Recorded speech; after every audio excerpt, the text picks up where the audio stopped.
Bom, boa noite. Estamos de volta, uma semana depois. Essa é a segunda parte do capítulo 5, que é Bem-aventurados os aflitos. Vou fazer um resumo a jato do que a gente iniciou na semana passada e, em seguida, emendo com a segunda parte e já deixando um spoiler que teremos o terceiro capítulo, teremos a terceira parte. Antes de me apresentar a todos, eu só pedi que a gente fique 2 minutos aí em paz, em silêncio, em concentração, para a gente iniciar através de uma prece no dia de hoje, já de antemão, sugerindo àqueles que têm o costume de colocar água para fluidificar, ficar aí ao lado, que afinal todo o ato do estudo também é um ato de prece, porque o propósito é se melhorar o mundo e minimamente termos um pouco mais de instrumento para evoluir aí. Eu vou agradecer ao dia de hoje, agradecer a oportunidade de estarmos juntos por mais uma semana, aqueles que ao vivo aqui estão e aqueles que vão vir assistir depois, que esta sensação e momento de calma, paz, fraternidade também se estenda a vocês. E eu quero fazer a leitura de uma prece dentro da coletânea de preces que fica no final deste livro, do qual nós dedicamos o estudo desse ano, Evangelho segundo o Espiritismo. Lá no finalzinho tem uma coletânea de preces que a gente até tratou no final dos estudos do ano passado. Na verdade foi desse ano, né? Perdendo noção de hora. E, enfim, essa prece chama Ato de Submissão e de Resignação. É no item 30, dentro do capítulo 28. Fala muito sobre resignação, submissão, prova, expiação, que é algo que nós vamos tratar hoje. Diz o seguinte: Meu Deus, és soberanamente justo. Todo sofrimento neste mundo há, pois, de ter a sua causa e a sua utilidade. Aceito a aflição que acabo de experimentar como expiação de minhas faltas passadas e como prova para o bom futuro. Bons espíritos que me protegeis, dai-me forças para suportá-las sem lamentos. Fazei que ela me seja um aviso salutar, que me acresça a experiência, que abata em mim o orgulho, a ambição, a tola vaidade e o egoísmo, que contribua assim para o meu adiantamento. Sinto, ó Deus, necessidade de te pedir que me deis força para suportar as provas que te aprouve destinar-me. Permite que a luz se faça bastante viva em meu espírito para que eu aprecie toda a extensão de um amor que me aflige porque quer me salvar. Submeto-me resignado a Deus, mas a criatura é tão fraca e temo sucumbir. Se me não amparares, não me abandonais, Senhor, que sem ti nada posso. Bom, essas são duas, uma coletânea de preces lá do finalzinho, capítulo 28. E, enfim, da minha parte, eu vou tentar sempre até mesmo aproveitar nessas sugestões de preces que Kardec, através dos espíritos que os auxiliaram, emprestaram, né, lá no final, uma coletânea bem bacana, e essa eu achei que se apega muito bem ao tema, que cola muito bem ao tema. E aí agora é a hora do resumão do capítulo, deste mesmo capítulo, da primeira parte, que eu senti uma necessidade, dada a experiência do ano passado, que, enfim, eu senti que eu já entrei meio que atropelando o tema, sem tratar de conceitos básicos. Enfim, por mais que o tema ele apresente conceitos no final, ali nas instruções dos espíritos, que geralmente são os itens finais de todos os capítulos, que colocam temas sortidos, né? Que fala sortidas de espírito, que tem a ver com o tema, mas não necessariamente concatenado, como nos primeiros itens. Enfim, ele é bem surtido, ele é bem amplo, ele é bem versátil nesse ponto, mas o início fala especificamente, demanda que nós saibamos especificamente o que é bem-aventurança e o que são aflições, para que daí a gente entenda, ou melhor, a gente desmistifique ou a gente amenize algo que na nossa cabeça automaticamente vem como uma contradição, que é ligar a bem-aventurança a sempre uma aflição, é sempre algo que na nossa cabeça é ruim, é uma pena, é uma chaga, é uma dificuldade, é uma tristeza. Então, como ligar algo que tem até bem no nome, né? Bem-aventurança, a algo que é aflitivo? E segundo ponto, a questão da aflição.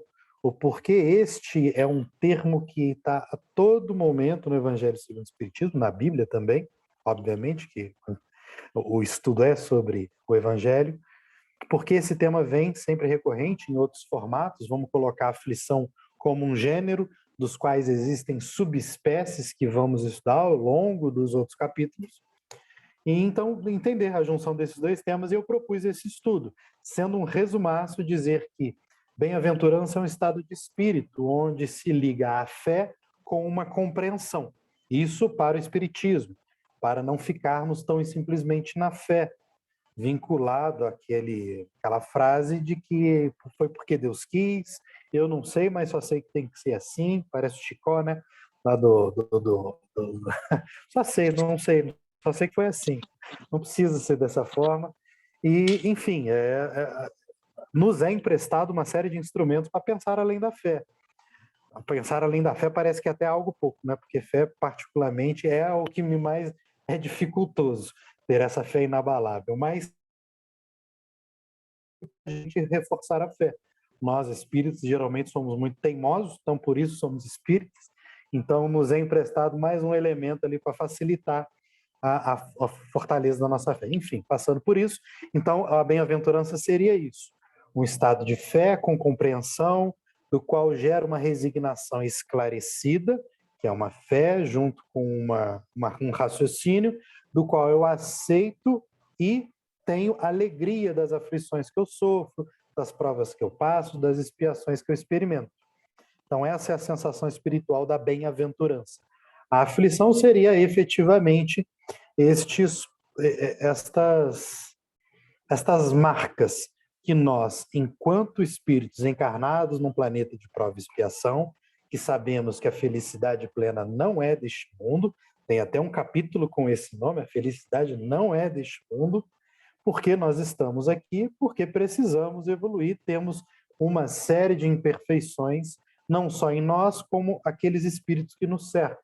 Como o João gosta de falar, na nossa psicosfera existe uma série de poluentes, uma série de galhos ali que a gente tem que ir limpando.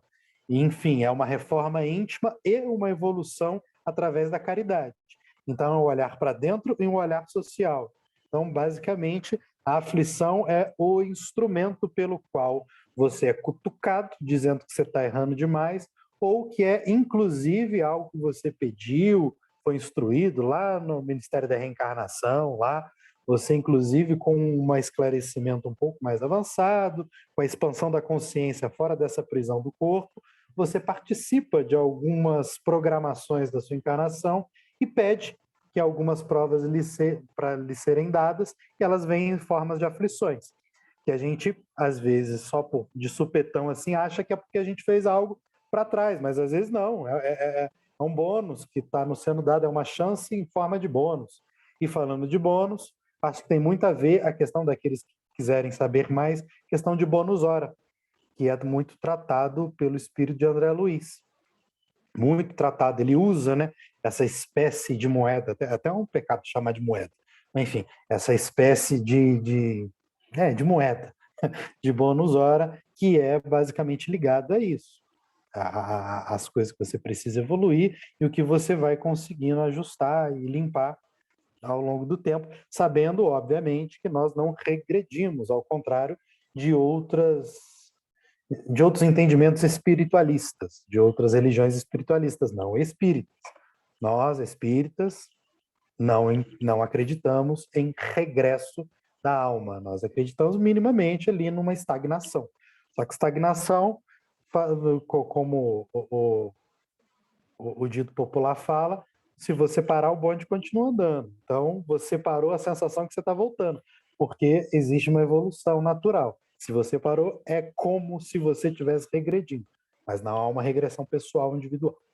Bom, passamos desse primeiro ponto de entender estes dois elementos de bem-aventurança mais aflição. O capítulo propõe que a gente comece a entender as causas dessas aflições. Do porquê. A gente já falou basicamente sobre isso na semana passada, do porquê que nós passamos necessariamente por aflições. Primeiro, porque a felicidade não é deste mundo. Estamos aqui num processo de evolução, do qual o nosso amor ainda precisa ser lapidado, nosso amor ainda é muito direcionado. Ele não é um amor irrestrito a toda e qualquer pessoa. Eu não amo de forma irrestrita o meu inimigo. Eu primeiro aqui, com uma limitação, eu amo aquele que me ama. Eu amo aquele que me faz bem, eu amo a minha família, eu amo meu amigo, mas é muito difícil ainda para nós, como pessoas imperfeitas, encarnadas aqui, amar irrestritamente tudo. Eu digo tudo, tudo mesmo, não só pessoas encarnadas. Tudo como experiência, tudo como natureza, fazer parte de um todo. Isso ainda para nós é uma dificuldade muito grande. Só que é uma dificuldade que nem sempre a gente consegue ultrapassar com as limitações desse mundo. Então, ainda que sejamos os mais evoluídos desse mundo, vai passar um tempinho ali que você vai bater num teto e você vai progredir num outro formato planetário, um planeta de regeneração, enfim, numa transição planetária você vai para um outro formato, né? Uma outra esfera de pensamento e de espíritos, onde lá você vai poder passar de fase e seguir lá. Mas a felicidade plena não é desse mundo, e logo neste mundo há aflições. Vamos lá. Vou ler, para parar de falar só palavras minhas, eu vou ler o que Kardec registrou através das instruções dos espíritos como causas atuais das aflições. De duas espécies, eu estou no item 4, para quem quiser ir acompanhando através do Evangelho segundo o Espiritismo. Eu estou no capítulo 5, Bem-aventurados os aflitos, no item 4, causas atuais das aflições. De duas espécies são as vicissitudes da vida. Ou, se preferirem, promanam de duas fontes bem diferentes que importa distinguir. Uma tem a sua causa na vida presente, outras fora desta vida. Note que aqui está falando fora desta vida, não na vida passada, só está falando fora desta vida. Remontando-se à origem dos males terrestres, reconhecer-se-á que muitos são consequências naturais do caráter e do proceder dos que as suportam. Vamos lá. Então, deixa eu só fazer essa distinção, porque são duas grandes distinções que eu vou fazer em relação às aflições. Eu não, né? Que Kardec faz através das instruções espíritas e que eu tento traduzir nesse ponto. A primeira é distinguir o que é aquilo ligado às reencarnações e do que é ligado a esta vida encarnada, esta encarnação. Então, o que é um jogo de causa e consequência desta encarnação e o que é causa e consequência da nossa vida eterna, do nosso espírito eterno. Então, a primeira coisa é separar esse joio do trigo. Segundo ponto é entender, basicamente, a diferença bem singular e bem sutil entre uma prova e entre uma expiação. Vamos a esse primeiro entendimento. Aqui, Kardec chama de causa atual aquela que a gente mesmo causa nessa vida, que é aquela, as mais banais possíveis, que são aquelas que, decorrente da nossa ação comissiva, da nossa ação ou da nossa omissão, negligência, nesta vida, nós recebemos nesta mesma. Então, são os mais exemplos possíveis. É você falar mal de alguém, essa pessoa ficar sabendo, essa pessoa virar a cara para você, ou você estudar sobre algo, se especializar e ter nesta mesma vida uma profissão decorrente que lhe dê uma boa vida, de sustento, e até estendido à sua família, decorrente de algo que você fez nesta vida. É claro que é indissociável você separar o que você faz só nesta vida, porque ela tem todo o seu sustentáculo nas vidas passadas. Você tem uma matéria-prima já pronta, você tem uma psique já pronta, que em determinados momentos, perto de algumas experiências, elas são despertadas como gatilho. São desde ideias inatas até outros termos, que o Espiritismo se debruça muito sobre isso, que se você faz algo, você pode despertar. Só que isso também funciona da via contrária. Isso funciona da via do esquecimento e da inibição. Porque às vezes você ficou muito temoso nas outras vidas, só tratando de experimentar e de especializar só a sua inteligência, ou só a sua questão moral. Você deixou de procurar aumentar e alimentar a sua psique, o cérebro, a sua psique intelectual, a sua psique científica, ou vice-versa. Então, isso, tem até bacana um livro do Chico que fala que ele liga a aflição com esquecimento, mas uma aflição que a gente não sente, né? Com o esquecimento a gente não sente, porque a gente esqueceu. que, que é esse o ponto, é uma das aflições. Nós, enquanto encarnados limitados, nós não vemos, mas o nosso espírito, quando desprendido aqui dessa clausura que é o corpo, ele sente. Ele sente que tem uma expansão muito grande, que ele tem potencial enorme, e quando ele volta para o corpo, ele tem um potencial pequenininho, diferente daquele. Imagina, vamos dar um exemplo aqui, esdrúxulo, tá, gente? Mas vamos dar um exemplo de um Albert Einstein da vida, que já era gênio enquanto encarnado aqui. Imagina que ele veio várias encarnações para desenvolver seu intelecto de inteligência, aí lá no plano reencarnatório fala, olha, peraí, você já é muito inteligente, na próxima você não vai vir tão inteligente assim não, viu? Você vai só ajudar no sopão, porque você tem que desenvolver sua caridade, desenvolver sua questão moral. Aí vem ele aqui bem limitado intelectualmente, aí ele se desprende do corpo, né, durante um sonho ou durante uma evocação, enfim, alguma coisa, e vê aquela inteligência maravilhosa e exuberante, aí quando volta para o corpo, não consegue fazer aquilo. É o que acontece muitas vezes com as pessoas ditas loucas, pessoas que têm problema de sanidade mental, equilíbrio, por muitas vezes, quando elas evocadas, elas respondem de uma forma normal. O espírito conversa de uma forma normal. Mas sobre a loucura a gente vai falar mais à frente. Enfim, então existe esse ponto, que existe ou uma facilitação de algo para você desenvolver moralmente e fisicamente, intelectualmente, através do esquecimento, ou em formato de gatilho. Eu fiz esse parênteses para explicar as causas atuais, elas também não são isoladas. E existem as causas anteriores, as causas que não são dessa vida. Aí sim eu falo de prova e expiação.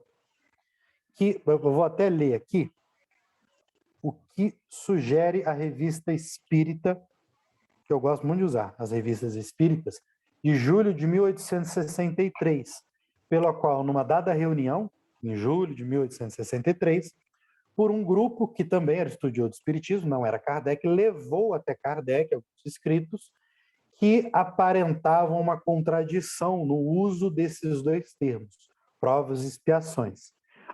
Partes desses estudiosos do grupo espírita entendiam que elas significavam a mesma coisa, elas estavam sendo usadas como sinônimos.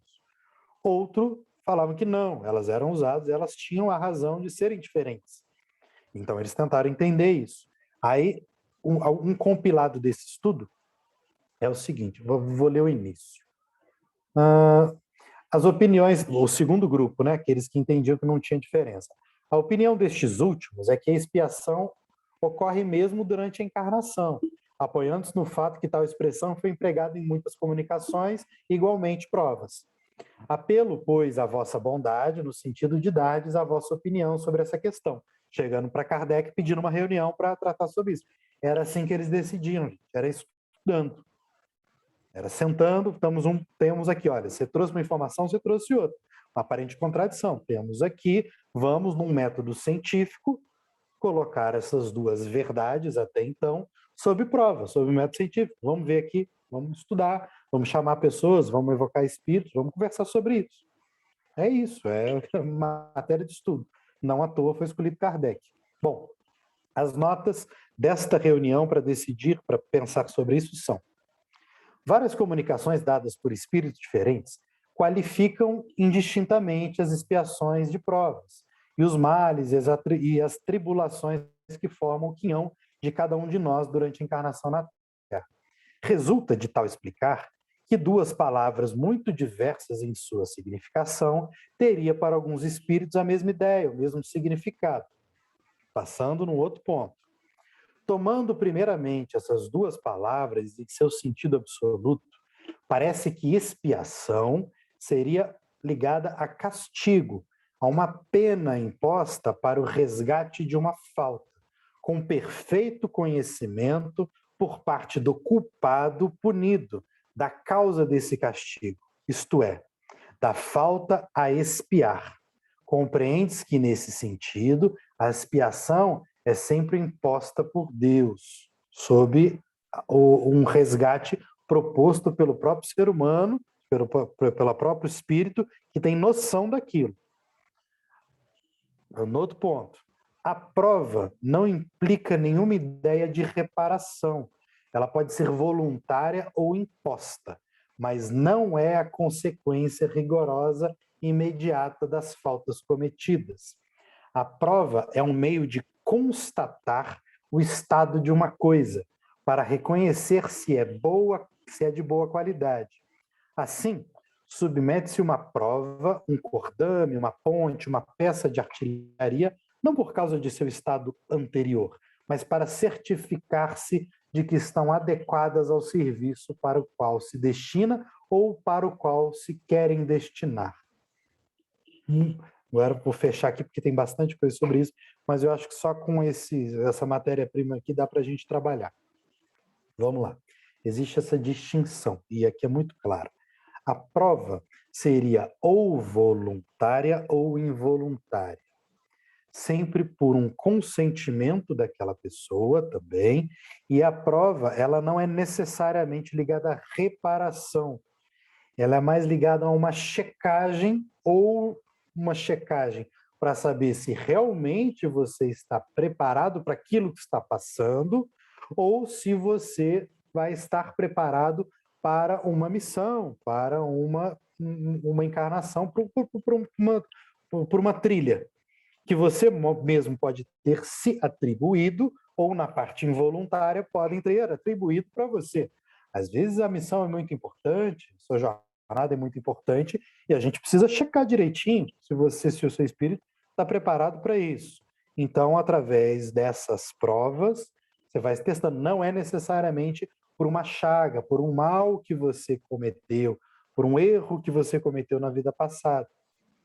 Isso é ligado à expiação. A expiação, sim, é muito mais ligado à lei de causa e efeito. Muito embora relacionada à lei de causa e efeito, a gente também não sabe a missa metade. Não dá para ser determinista, achar que porque eu fiz isso vai acontecer isso, porque na outra vida eu, enfim, fui muito negligente enquanto médico cirurgião, mutilei uma série de pessoas, na outra vida eu vou vir mutilado. Não é assim. Não é uma causa e consequência reta de uma maneira extremamente aritmética, como nós limitados pensamos. Não é dessa forma. Tem uma série de formas. E existe prova ali no meio para saber, enfim. Jesus, Deus, os espíritos são bem criativos em relação a como vão engendrar isso. Deve dar um trabalho danado, mas eu só sei que eles são bem criativos.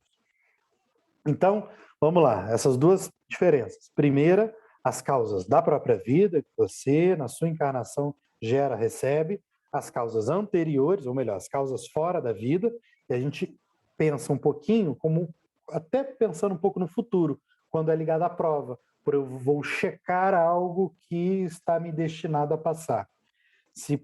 É como se o espírito, seus espíritos mentores, checassem para saber se você já está aguentando aquela cruz para aquela vida encarnada que você está. Ou você precisa de mais umas outras ali para ficar calejado e aguentar o que você precisa passar.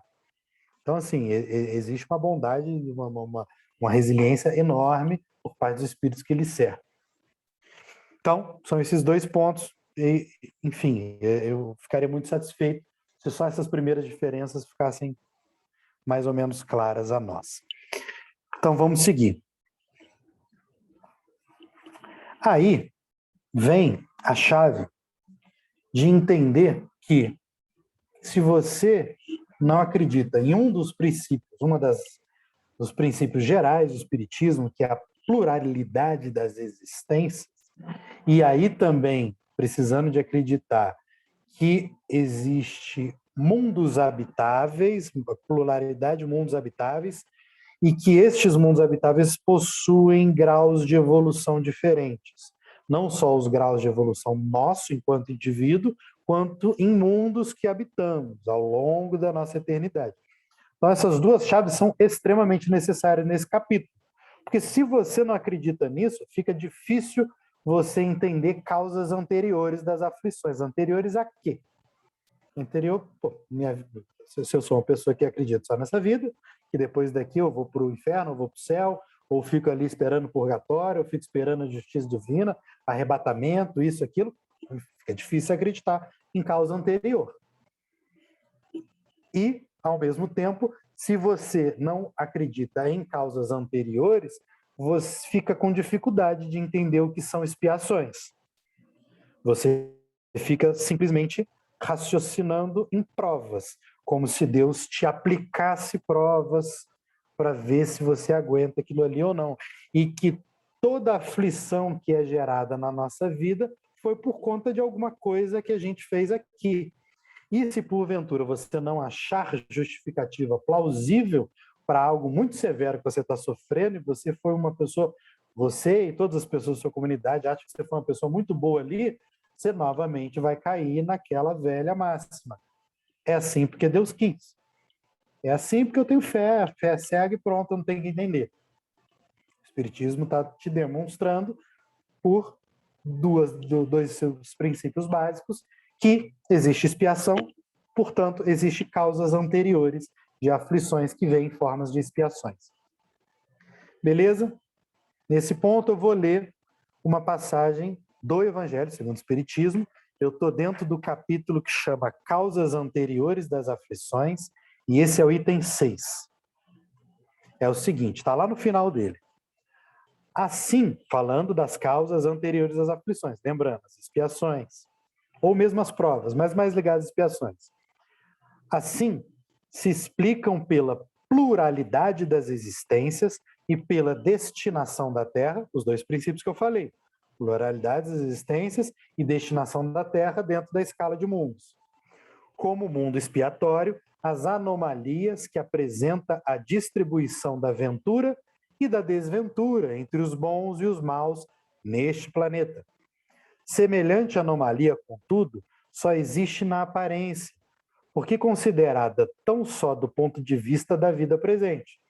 Aquele que se elevar pelo pensamento, de maneira a apreender toda uma série de existências, verá que cada um é atribuído à parte que lhe compete, sem prejuízo da que lhe tocará no mundo dos espíritos, e verá que a justiça de Deus nunca se interrompe. Jamais deve o homem ignorar que se acha num mundo inferior, ao qual somente as suas imperfeições o conserva preso.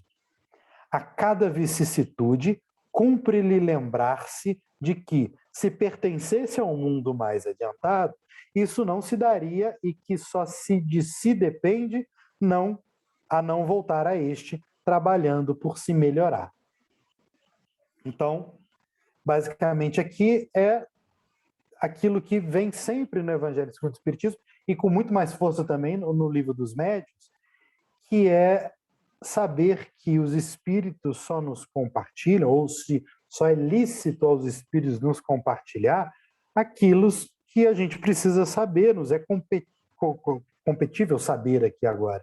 A gente não tem ainda noção para entender coisas extremamente sofisticadas, como a extensão da energia divina, a extensão dos desígnios de Deus, como funciona o tempo espiritual, alguns mecanismos de extrema complexidade.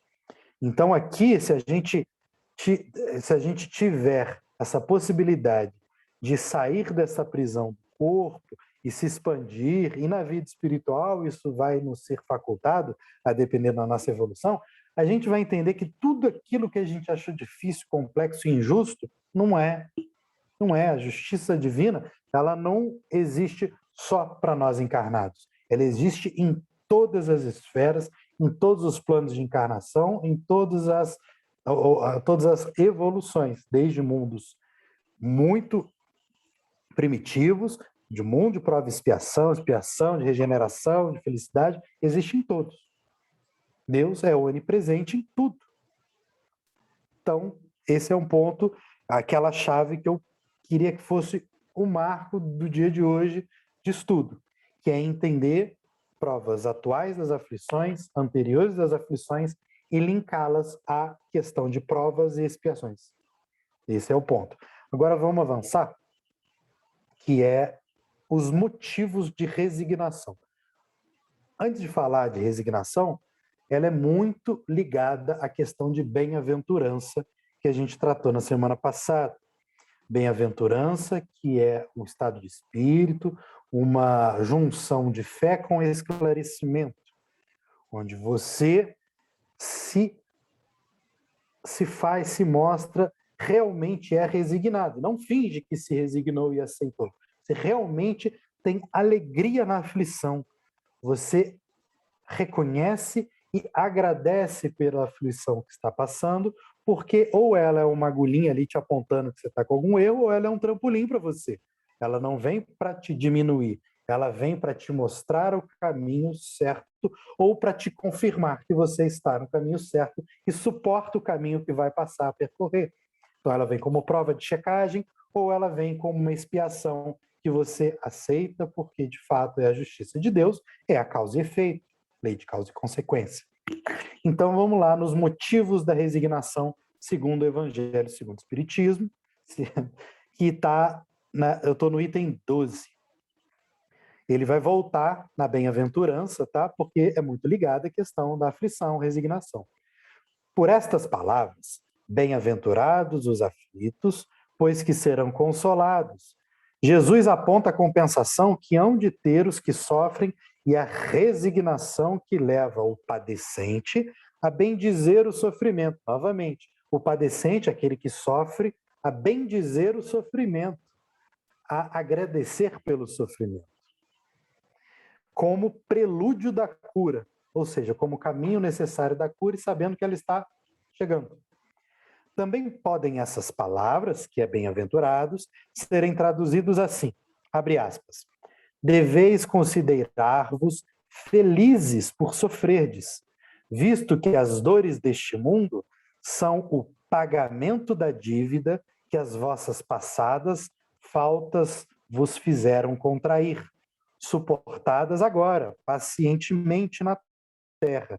Essas dores vos poupa dos séculos e séculos do sofrimento nas vidas futuras. Então, a resignação, novamente, resignação para o espírita não é só fé. Resignação é fé com compreensão. É uma fé com o mínimo de elaboração lógica. Não é a falar porque Deus quis e pronto, acabou. Nós sabemos, nós temos um pouco mais de elementos para pensar nisso. Nós pensamos em reencarnação, em causa e efeito. A gente não para só, a nossa ideia não para só nessa vida. Então a gente tem mais elementos para pensar assim. Seguindo, item 13. O homem pode suavizar ou aumentar o amargor de suas provas, conforme o modo por que encare a vida terrena. Tanto mais sofre ele, quanto mais longa se lhe afigura a duração do sofrimento. Ora, aquele que a encara pelo prisma da vida espiritual apanha, num golpe de vista, a vida corpórea. Ele a vê como um ponto infinito, compreendê-la a curteza e reconhecer que esse penoso momento terá presto no passado. Ou seja, também é libertador e um acalento nós entendermos a vida como uma vida eterna, como não um ponto isolado e único, como se tudo fosse concentrado nessa vida e não desse para errar. A gente não tivesse o direito de errar e nem voltar atrás, e nem ter uma segunda chance. Porque, vamos colocar aí, a expectativa de vida do brasileiro está beirando o quê? 76 anos? Poxa vida, será que eu tenho 76 anos? Isso tirando ali até os 13, 12 anos, que você não responde por si, e tirando geralmente ali o bem final da vida, onde você também volta a ser criança, então fica difícil também você responder por si. Então vamos colocar aí 50% de anos úteis numa média. Será que isso realmente me coloca apto a entrar no reino dos céus eternamente ou ir para o inferno eternamente? Caramba, tem alguma coisa errada aí, né? Enfim, então essa amplitude de consciência que o Espiritismo traz, ela facilita muito essa ideia. Ela facilita, mas também traz para nós uma responsabilidade muito grande. Porque uma vez tendo a oportunidade, e aí vem como uma oportunidade, talvez até como uma aflição, tá mais ligada à oportunidade, de alguns espíritas conhecerem um pouco sobre isso. Né? Porque se eles vivessem simplesmente ali no método, ali naquele sistema de que ou você vai para o inferno ou você vai para o céu, beleza. Eu não tenho muitas elaborações para errar ou para acertar. Mas agora, me dado um pouco mais de instrumento, eu tenho mais responsabilidade sobre isso. Então vamos continuar aqui. No Motivos da Resignação, esse finalzinho insere o Espiritismo nessa ideia. O Espiritismo vos esclarece, recoloque para vós, sob verdadeiros prismas, a verdade e o erro, tão singularmente deformados pela vossa cegueira. Agireis, então, como bravos soldados que, longe de fugirem do perigo, preferem as lutas dos combates arriscados à paz que lhes não pode dar a glória, nem promoção. Que importa ao soldado perder na refrega as armas, bagagens e uniforme, desde que saia vencedor e com glória? Que importa ao que tem fé no futuro deixar no campo de batalha da vida a riqueza e o manto da carne, contanto que a sua alma entre gloriosa no reino celeste? Enfim, aqui a ideia é bem legal porque ela liga a nossa carne, as determinações, as determinantes que a nossa vida encarnada nos traz, que ela vem com um pacote, né? Como se fosse uma venda casada. Então você está aqui, você também tem um pingão de predisposição ao orgulho, à vaidade, a amar só aquele que te ama, a amar só o seu familiar e não seu inimigo, a ter uma limitação de expansão de consciência. Então ele vem num pacotão. Então, se você realmente sucumbe a isso, você fica apegado. Então, para você abrir mão, que é a renúncia, que a gente conversou muito na semana passada, que é o amor-renúncia, que é a última forma de amor, é o amor totalmente expansivo, que renuncia a si mesmo. Então, você fica muito apegado ao orgulho, à sua carne, a tudo, à sua família. Você não quer perder, e quando perde, fica muito bravo, muito bravo. E nessas horas você vê injustiça em Deus, você vê injustiça na vida. Então você não quer abrir mão disso. Essa alegoria que ele traz aqui.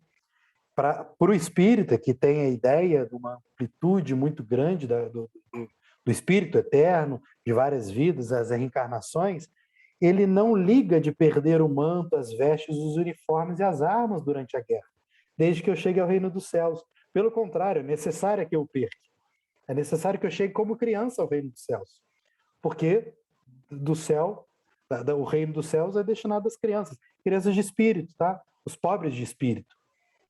Não eu, presunçoso, orgulhoso, cheio de armas, cheio de pompa no meu trono, chegando todo pomposo lá no reino dos céus. Não, não é assim. Você tem que deixar suas vestes aqui. Enfim, esse pacotão que a gente dificilmente vai ligando.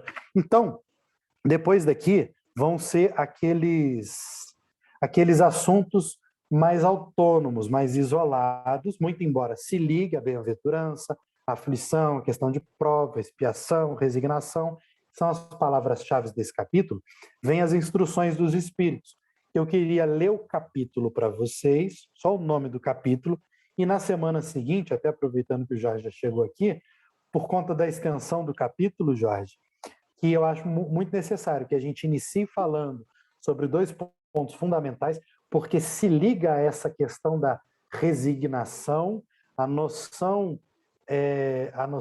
de expansão de consciência e de amor relacionado aos princípios espíritas, de evolução, e de que não é tudo concentrado nessa vida, não é só a última chance, essa ideia que abraça muito nosso coração, que vem a ideia da loucura e do suicídio, como uma pessoa que desiste disso ou que não vê nisso uma esperança, que não vê nisso a bondade de Deus. Então, iniciar sobre esses dois pontos e depois passar por esses capítulos, que é perda de pessoas amadas, mortes prematuras. Isso por que tem a ver com o capítulo? Porque tem a ver com causas anteriores das aflições. Aquilo que nos parece nessa encarnação injusto. Como é que, pelo amor de Deus, eu tenho 8 anos de idade e já sou órfão, virei órfão. Poxa vida, o que eu fiz, né, para merecer isso? Então, assim, ele dá o exemplo, Kardec dá o exemplo, através dos espíritos, da perda de pessoas amadas e mortes prematuras, como essa aparente injustiça divina. E ele segue como, se fosse um homem de bem, teria morrido. Novamente, relacionada à questão de injustiça, falando sobretudo aquela ideia, né, que a gente fala, nossa, mas tudo dá certo para essa pessoa, ela é tão ruim, tão fofoqueira, tão isso, tão aquilo, mas tudo dá certo para ela, e eu que faço tudo certinho, dá tudo errado. Esse capítulo traz um pouco sobre isso. Os tormentos voluntários, que é a ideia das provas que nós nos auto-atribuímos, como checagem para saber se a gente está pronto para assumir alguns papéis de maior amplitude na nossa própria história. A desgraça real, que aí é ligada à expiação, a coisas inafastáveis, que a gente, infelizmente, precisa... Infelizmente, não, já ó a noção aqui, ó. A alegria de receber a aflição, que nós, felizmente, precisamos passar, porque se não passarmos, nós não evoluímos. Seguindo o outro capítulo, a melancolia, que daqui Kardec evolui para dois temas muito peculiares, muito densos, que é a loucura e o suicídio, passando pela melancolia anteriormente. Ele fala de provas voluntárias e o verdadeiro silício.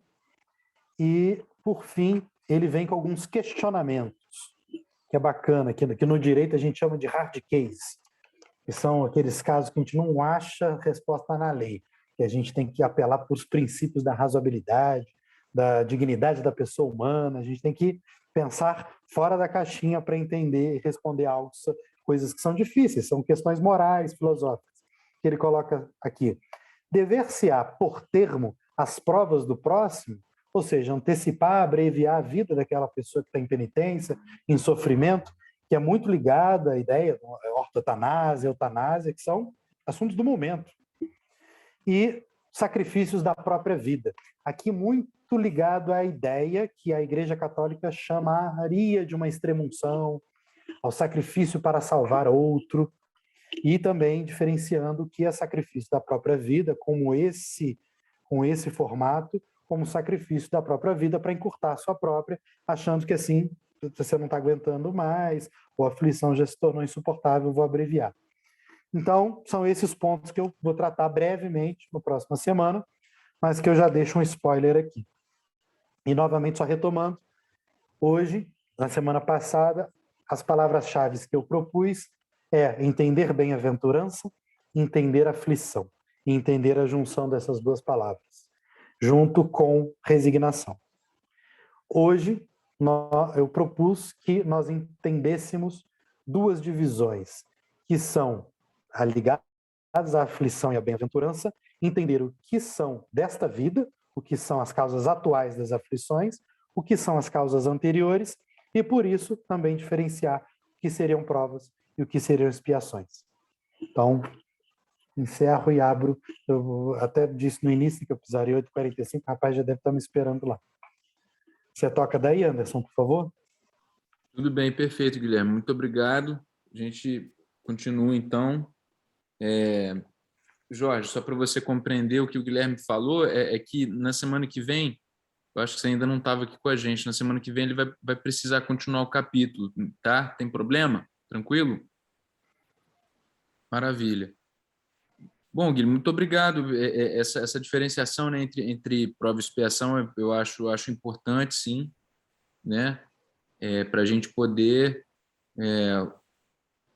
compreender as nossas próprias aflições, não é? Não que a gente vá adivinhar o que é prova, o que é expiação, né? Eu mesmo me faço essas perguntas às vezes, assim, nem sempre dá para saber, mas é aquilo, todos nós, nem todo mundo está passando mais por expiação, né? Mas com certeza todos estamos passando por provas, né? Até você pega o Chico Xavier, por exemplo, um cara que passou por prova, muitas provas. Aliás, quando a gente pega os discípulos de Jesus, assim, aqueles mais fiéis, né, são alguns dos que passam por provas das mais pesadas, assim, né? Então, sei lá, o Dr. Bezerra de Menezes, por exemplo, né, perdeu, se não me engano, perdeu 4 ou 5 filhos, né? O Chico, voltando ao caso do Chico, é um cara que teve problema de tudo quanto é coisa no corpo físico, né? Fora as armações que arranjaram contra ele. Inclusive, pouquíssimas vezes, raríssimas vezes, conseguiram tirar o Chico do prumo, né? Deixaram ele meio irritado, assim, que era difícil, né? Então, não é porque você é uma boa pessoa, né? Não é que você, não é porque você é o Chico Xavier que você vai deixar de ter prova. Muito pelo contrário, né? Você tem que provar, né, que você é capaz de executar a sua missão e, na verdade, ele só foi capaz de psicografar, né, todos aqueles livros que ele psicografou. Ele só foi capaz de ser o médium em todos os aspectos que ele foi, porque ele conseguiu passar por todas aquelas provas, né? Como a gente sabe, ele veio para cá na verdade, um planejamento reencarnatório um pouco bem mais simples, né, do que aquele que ele acabou fazendo, porque ao longo do caminho, pela nossa necessidade, a espiritualidade viu que ele tinha condições de suportar mais e mais trabalho, né? Ele estava passando por novas e novas provas, e a reencarnação dele foi passando por uma série de adaptações. Isso também acontece conosco, né? É como você estava falando. A gente vai sendo testado. Somos testados e testados e testados. Se a gente vai conseguindo passar por essas provas, a gente vai subindo de nível, né? Vagarosamente, mas vai subindo de nível. Então, muito show. Guilherme, antes que você se vá, só uma definição interessantíssima aqui no livro Consolador, de Emmanuel, né? A questão 246. Qual a diferença entre provação e expiação? Emmanuel responde: a provação é a luta que ensina ao discípulo rebelde e preguiçoso a estrada do trabalho e da edificação espiritual. A expiação é a pena imposta ao malfeitor que comete um crime. Então, essa diferença é muito interessante entre provação e expiação. Se você me permitir acrescentar, estão me ouvindo? Eu estou no celular hoje. Tá ótimo, tá ótimo. Não, tudo bem. Essa é uma coisa, é uma definição muito simplista, mas ela, pelo menos para mim, ela ajudou a esclarecer bem a diferença entre provas e expiações. Alguém disse um dia, e eu achei bom, que expiações está ligado ao passado e provas está ligado ao futuro. Ou seja, expiações é de coisas que já aconteceram, como foi muito bem explicado, né? E provas que você vai passar ainda, poderá ter sucesso ou não. Então, essa diferença, falando de expiações ligadas ao que passou, a vidas passadas, a faltas, ou como você acabou de definir, João, crimes anteriores, entre aspas, né? É tudo passado. Tudo é uma coisa que já aconteceu.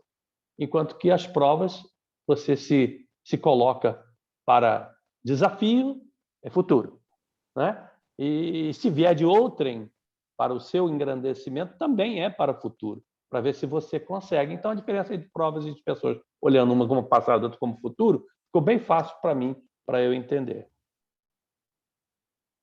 Correto. Só uma coisa aí, o meu amigo aí, Reginaldo, está participando pela primeira vez. Reginaldo, seja bem-vindo aí, fica à vontade se quiser fazer alguma pergunta, tá?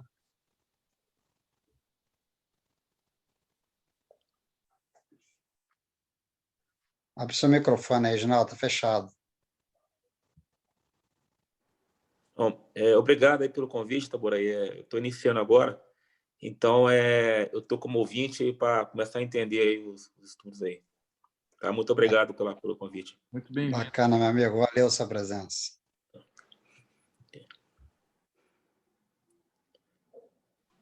Anderson, me chamou a atenção algo que você falou, da questão da dificuldade, até mesmo questionar a utilidade prática de nós, enquanto encarnados, imperfeitos, já tendo tanta tribulação, né? A gente tentar entender, simplesmente, às vezes até para o nosso luxo, o que é prova, o que é expiação, ficar separando ali na nossa vida isso, até que ponto a utilidade disso. Mas eu acho que, como conceito, nos traz os dois princípios basilares, né, da pluralidade das existências, trazendo a questão de outras existências, de anteriores existências, ou seja, encarnação, e ao estágio evolutivo nos traz esses dois pontos, e um que eu acho fundamental, que é da gente ter uma autorresponsabilidade, que é da questão da prova e da questão da expiação, nos dois vem, né? Voluntário e involuntariamente você participou, e nos colocando como protagonistas, onde a nossa encarnação não é um jogo, não é um avatar que Deus chega aqui para a gente, lá, não, peraí, agora a sua vida vai ser assim, assim, só vai lá e cumpre. Só vai lá e faz. Não, peraí, você participa também ativamente da programação da sua encarnação, inclusive sugerindo alguns pontos, tentando se provar naqueles pontos, se você já tiver a possibilidade disso. Então, assim, você é o protagonista e você, de fato, assuma a responsabilidade por tudo que acontece na sua vida, inclusive por aquelas que não têm causas anteriores, que é a prova, você se checando para ver se já pode dar o passo à frente. Se eu tivesse que definir uma frase, provação e expiação, eu definiria assim: a provação educa, a expiação corrige. Sim, boa. Boa, essa é uma frase boa para ficar na porta de alguma sala do centro. Meus amigos, eu vou pedir desculpa e licença para sair, porque meu pedreiro está me chamando lá, cara. Tá, joia. Valeu, João. Um abraço para todos. Boa noite. Fiquem com Deus. Boa noite, João. Bom, acho que não precisa também de... Vamos encerrar hoje por aqui, já são 9h05. Tranquilo, só perguntar 10 minutinhos depois. Edson, Regiane, tem algum comentário? Washington?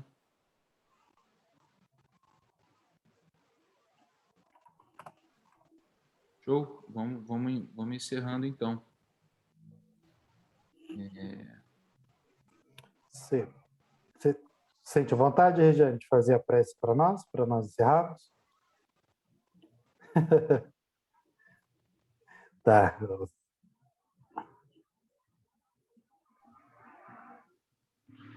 Estamos te ouvindo. Tá. Fica de surpresa. Sim, que é bom, só prova.